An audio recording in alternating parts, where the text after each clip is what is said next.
রাঙ্গামাটি জেলায় অবসরে যাওয়া বিভিন্ন ইউনিয়ন পরিষদ সচিবদের অবসরকালীন ভাতা পরিশোধের দাবিতে সংবাদ সম্মেলন অনুষ্ঠিত হয়েছে। মঙ্গলবার দুপুরে শহরের একটি রেস্তোরাঁয় এই সংবাদ সম্মেলন করেন অবসরপ্রাপ্ত সচিবরা। সংবাদ সম্মেলনে বক্তব্য রাখেন নানিয়ারচর উপজেলার ৩ নং বুড়িরঘাট ইউনিয়ন পরিষদের অবসরপ্রাপ্ত সচিব মনীন্দ্রল চাকমা, কাউখালী বেতবুনিয়া সচিব অবসরপ্রাপ্ত মনীন্দ্রলাল চাকমা, কাউখালী বেতবুনিয়া ইউপি সচিব অবসরপ্রাপ্ত কবির আহমেদ, বাগাইচরের রূপকারী ইউপি সচিব অবসরপ্রাপ্ত গুলুমণি চাকমা। এ সময় বক্তারা বলেন, 2020 সালে অবসর গ্রহণের পর সরকার কর্তৃক প্রদত্ত 50% ভাতা পেলেও ইউনিয়ন কর্তৃক পরিশোধযোগ্য 50% ভাতা সম্পূর্ণ বকেয়া রয়ে গেছে। 4 বছর ধরে ইউনিয়ন পরিষদ গিয়েও কোনো সুফল পাননি। উল্টো ইউপি চেয়ারম্যানগণ অবসরে যাওয়া সচিবদের অবসরকালীন ভাতা পরিশোধ করতে পারবেন না বলে জানিয়ে দেন।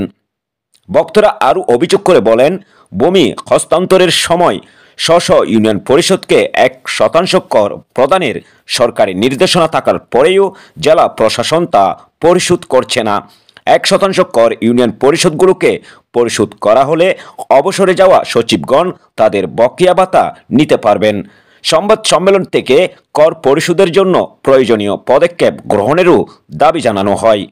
সংবাদ সম্মেলনে বিভিন্ন ইউনিয়নের 16 জন অবসরপ্রাপ্ত সচিব উপস্থিত ছিলেন।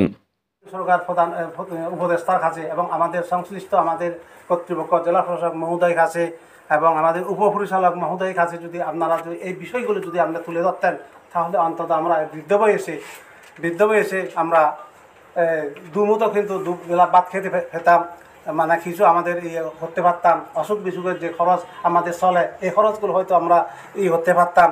এই কথাগুলো আপনারা যদি লেখেন, আমরা তো আমি এটা আশা করি।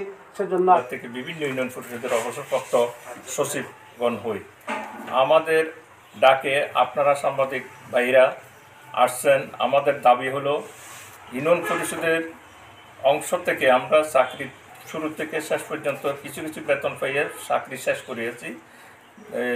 বিভিন্ন আমাদের মতো ইউনিয়ন পরিষদের সচিবরা পার্শ্ববর্তী জেলা খাগড়াছড়িতে ভূমির 1% কর নিয়মিত পাচ্ছে, অথচ আমরা বঞ্চিত। সর্বোপরি রাঙ্গামাটি সদর ইউনিয়ন পরিষদের সচিবরা জন্মহাল ফেরিঘাটতে বেতন ভাতাতে পাচ্ছে, কিন্তু আমাদের প্রত্যন্ত এলাকায় ইউপির সচিবরা পাচ্ছে না। ফলে আমরা দীর্ঘ বছর চাকরি করে শূন্য রিক্ত হস্তে অবসর সময়টা কাটাচ্ছি। তাই মানবিক দিক বিবেচনা করে অবসরপ্রাপ্ত সচিবদের